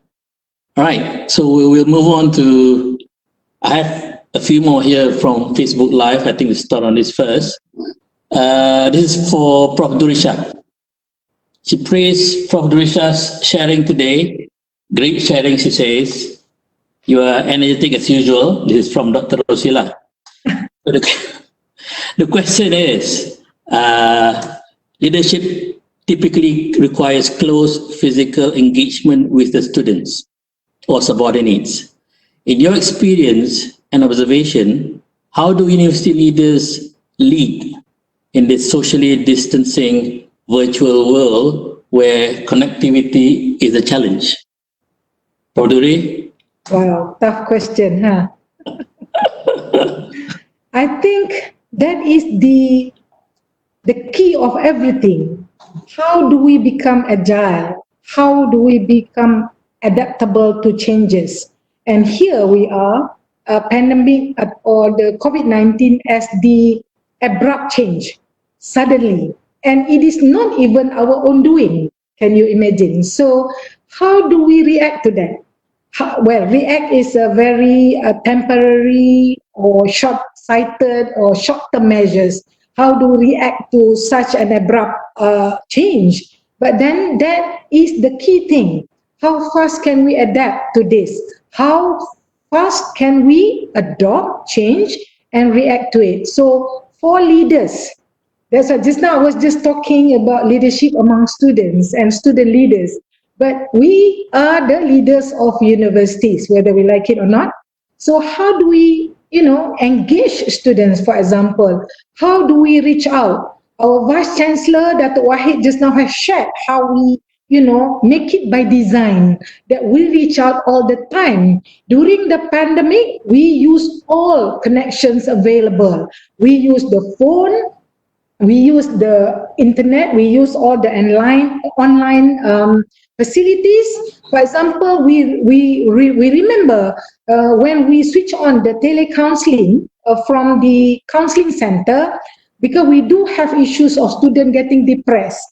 They get depressed whether they are on campus, or they get depressed while they're at home because the connection line was poor. So on both cases, there were issues by the students. So we opened up telecounseling. But the telecounseling, not just them reaching out, but they also being called. And if necessities arise very confidentially and very fast, we also reach out to them face to face. So I think it all falls down to, the level of the need. If we may, because there was serious COVID-19, at UTM we do have some cases, but we keep them under wraps, not because we want to keep it away from people, no, because we want everybody to stay calm. But our health center was very fast and very efficient, and within weeks we settled everything, and the whole campus become a green campus since then until now. So I think we have reached out real good. The students listened to us. They were very, very, very cooperative.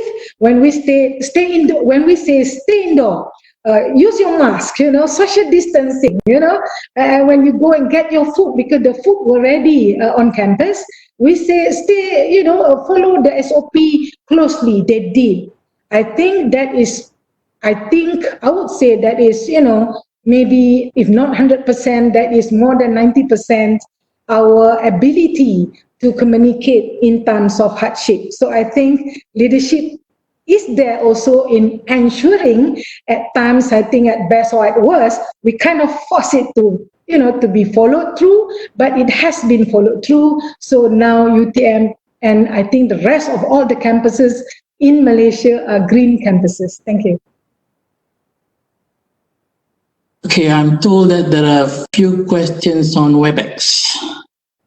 Okay, so can we have your camera switch on, and you may please introduce yourself. Assalamualaikum warahmatullahi wabarakatuh, and afternoon to all speakers. So my name is Ashwada. I'm from UTM. So I have one question to Prof. Ihsan. Okay, so during this pandemic time, we know there are a lot of interest and efforts to encourage the collaboration between countries, and what matters is this collaboration are fully utilized and implemented by academicians and also students. And you mentioned on the adaptability to face the future challenge. So do you have any idea or suggestion or advice on how scientists from different countries can continue to collaborate, especially now where the international travel is restrictive? Thank you. Thank you, Dr. Eza. Professor, I believe the question is for you. Thank you for the question. That is I think that this pandemic, as I mentioned a number of times in my speech, create an opportunity for us to improve our communications through the online systems, through the distance learning, the mechanisms of the models. We were doing everything face-to-face in some location, but now we will be able to do everything without restriction of time and location. So it is in fact opening door for more collaboration and more interaction between the academicians and also the students. It's creating a better environment. You know, as a rector of Abdullah Gül University, for the last 4 months, I have had a communication and interaction with faculty, students, is more than the more significantly higher than the previously. We were, in fact, putting ourselves in the corner in some place in our room. We used to do it. Now we are on the online systems and communicating and collaborating freely, easily.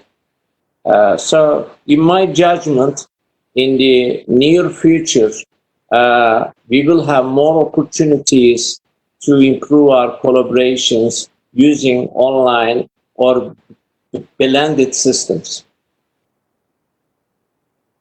And in addition, if I have to go back to the cheating question asked to Professor Danlunas, maybe we can, I could recommend a few things. We cannot eliminate the cheating, especially in the online systems. But what we can do is we can minimize it by asking open-ended questions, giving take-home exams, and more homeworks and more projects that will eventually minimize the cheating.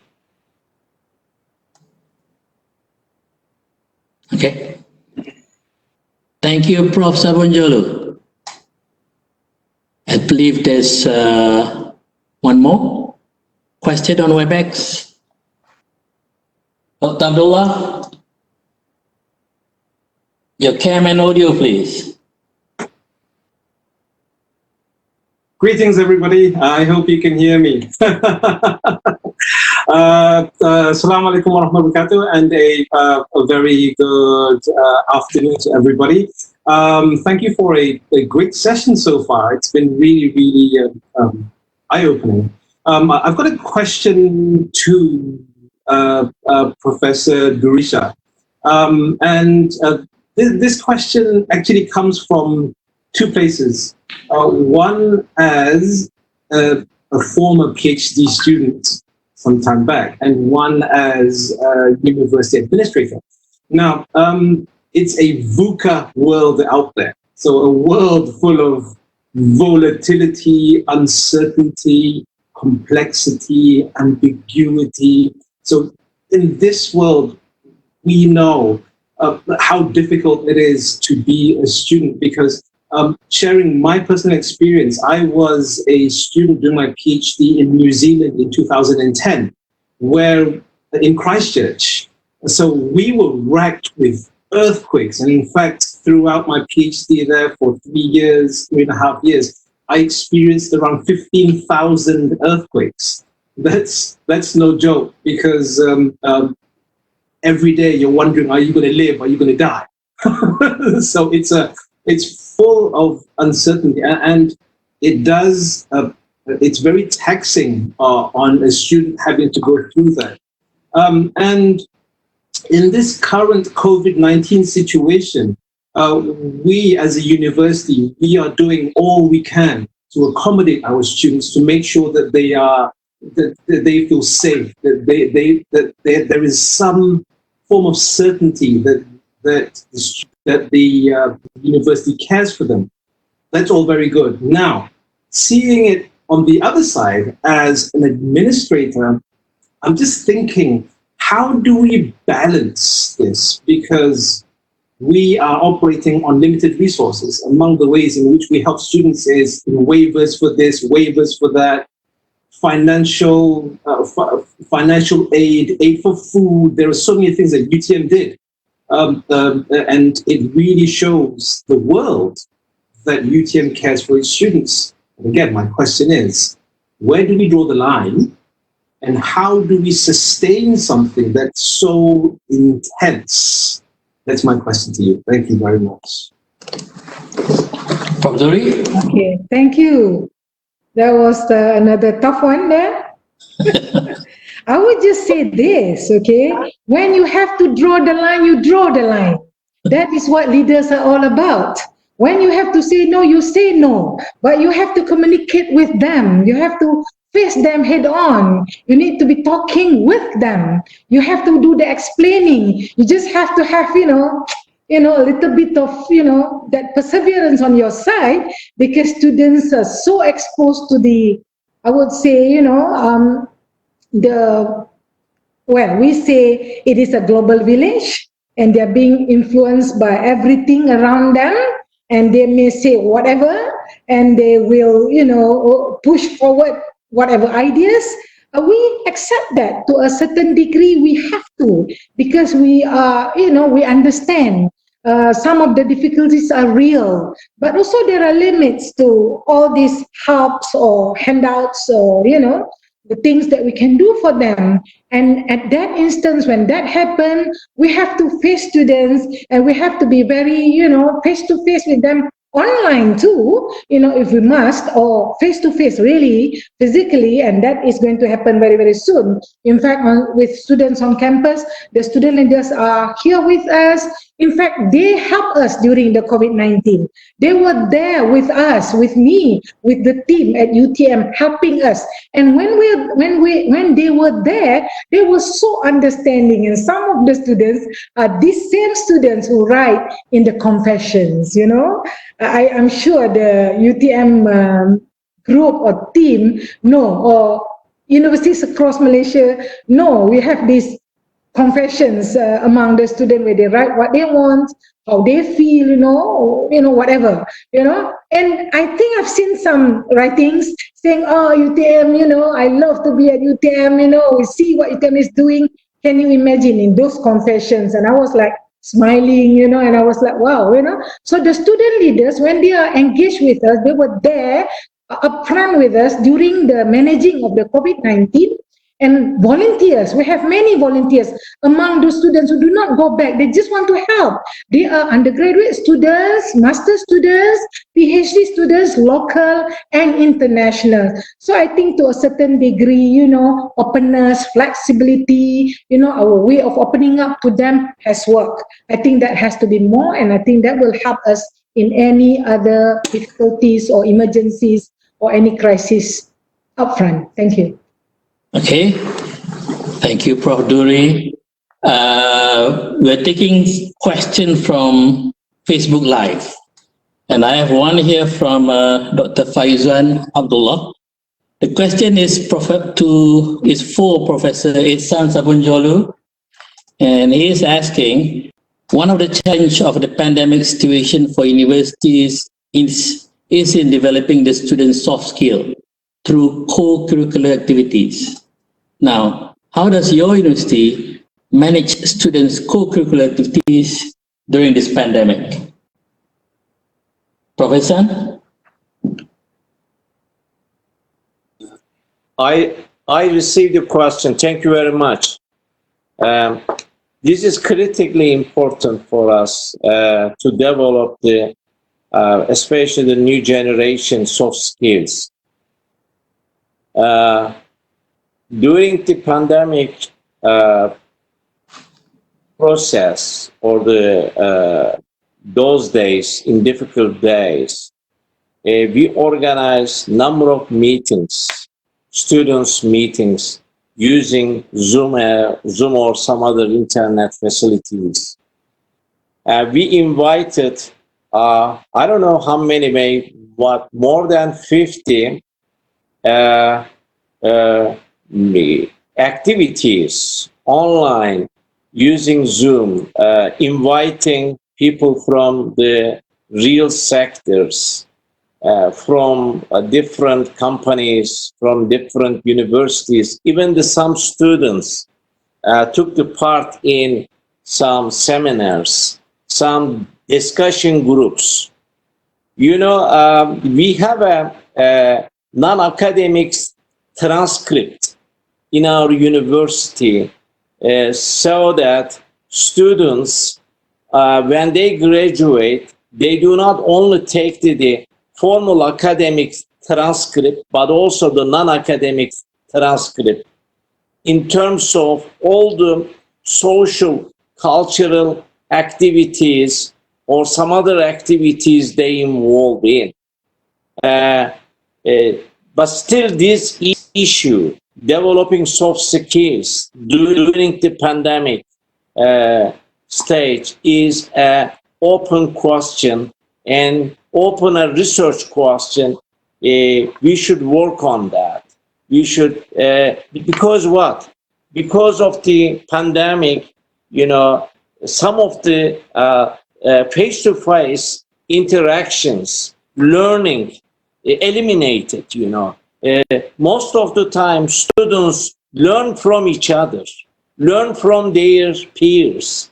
And I mean, the campus environment, physical environment is not a, you know, just an environment, but it's a social environment that we were creating. But all of a sudden, as soon as we lost this great opportunities to create a social environment, lively, now I think we have to develop the methods, we have to develop the alternative ways to create social environments by which the students learn from each other, students learn from some practitioners, and also be participated in different projects to develop their soft skills. And I thank you very much for such a very thoughtful and important question. We should work on that.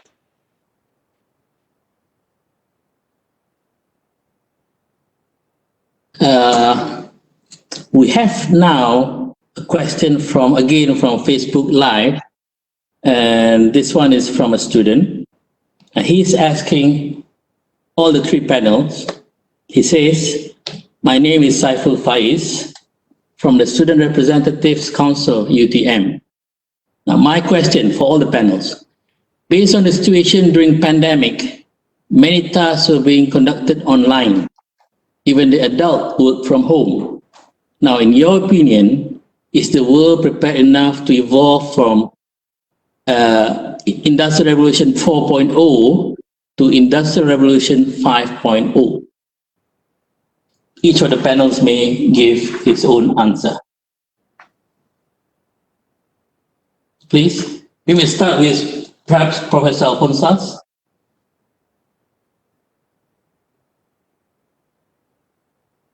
Of course. Apa semua Asha? Tai kas čia turi atsakyti?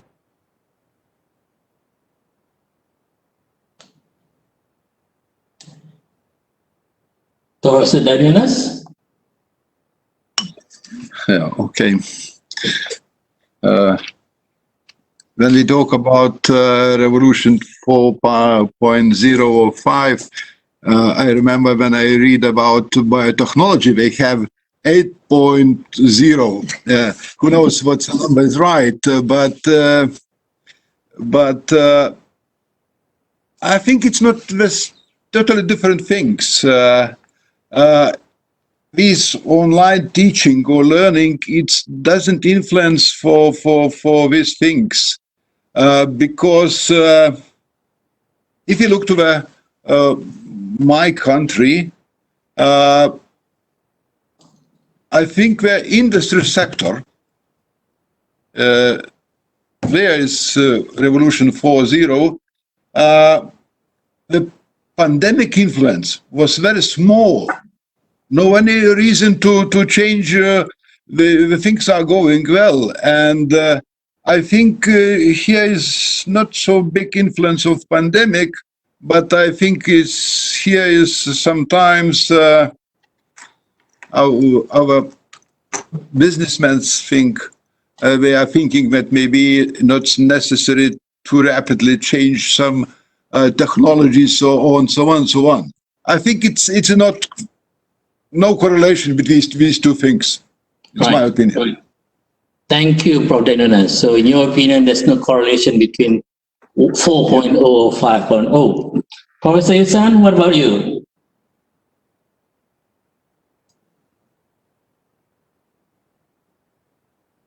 Yes, sir. Can you respond to the question, sir? Oh, yes. I think that, as I stated in my speech, this pandemic is accelerating many things, many changes. I'm opening the door for many changes. We were going,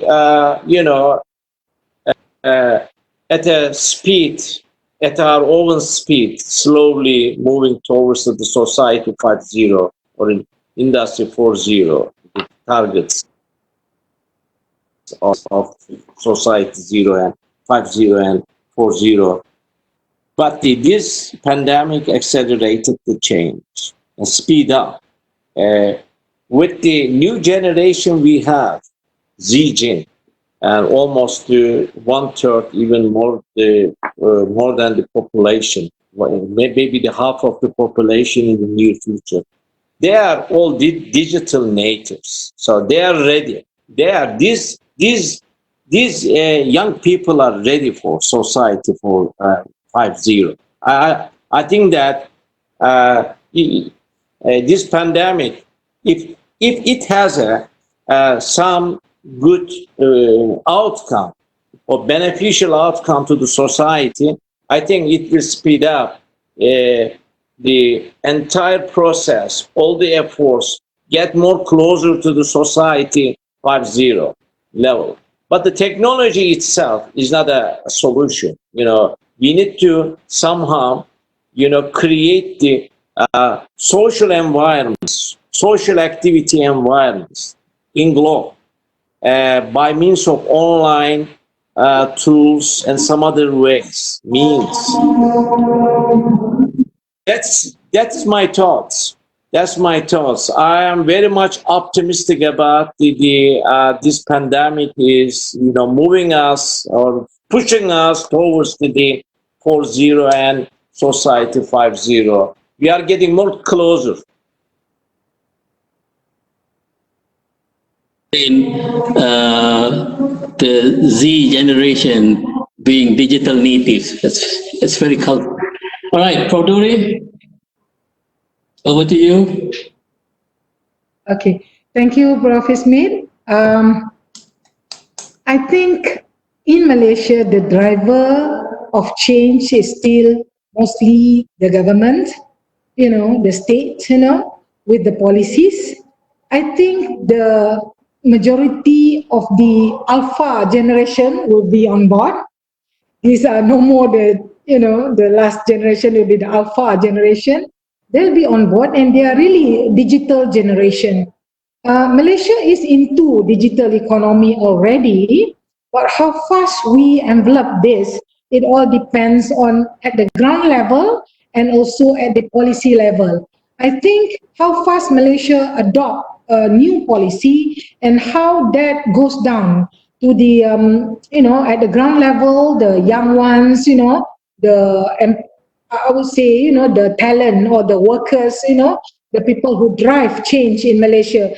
That is all how it depends on whether changes across the globe will be adopted fast by Malaysia. At the moment, I can see that the government is still the driver of change, but we hope that the private sector will be the driver of change. Let's see what happens after the pandemic. Thank you.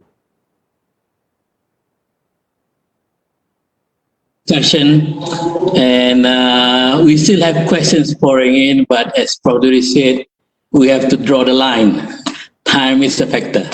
All right, so far we have reflected and talked about many key issues on leadership, values and skills, and certainly we stand together with each other in solidarity, and we have to lead with values. As academic leaders, we have to lead with values, integrity, trust, selflessness, just to name a few.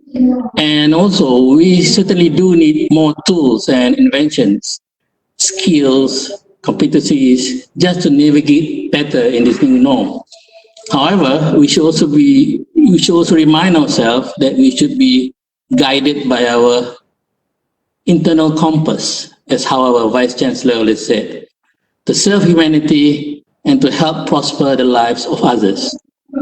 So, through programs such as this Virtual UPF 2020 and through the alliance of ATU-Net, we are hoping that not only can we strengthen and sustain our partnership, but also nurture a more enduring commitment from all partners towards creating a better higher education system, practices and experiences for all. Now, we hope that the discussions today have benefited all. And I would like to thank all the panelists, our delegates on WebEx, and those on FB Live for this very engaging session. We have so far, I've been told that we have recorded more than 500 live viewers on Facebook. Wow, that's great. And can we bring the audience on WebEx? Okay. We'll try to bring this audience on WebEx. It may take a while. Okay, here we go. And if you can switch on your cameras so that we might be able to see you.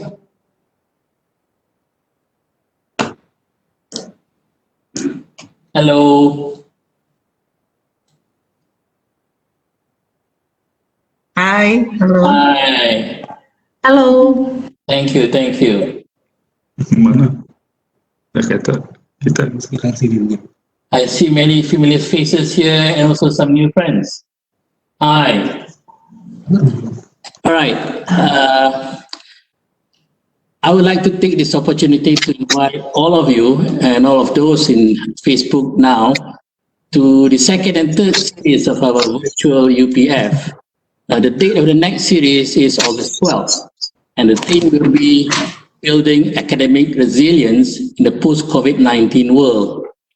While the theme for the third series is Reigniting International Mobility through Global Partnerships.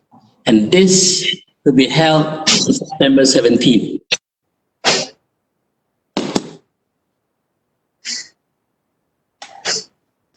So to all our ATU-Net members, thank you for your strong support. Our technological-based Asian partners who are not members yet, I strongly urge you to join ATU-Net. You can email us at atunet@utm.my or log on to atunet.org for more information. Okay, so we have all the delegates on WebEx, and to our Facebook Live viewers, thank you. You guys have been simply amazing. I would also like to take this opportunity to thank our secretariat. Those around me here, the technical team, the secretariat, thank you for your hard work, persistence, and perseverance in making this program a reality. So we'll be ending our Facebook Live session soon. For those on WebEx, please stay put. We still have our photo session and online networking session coming up soon. But to our friends on Facebook, just make sure you fill up the registration form. Thank you. See you again. Take care. Stay safe. Stay cool. Bye.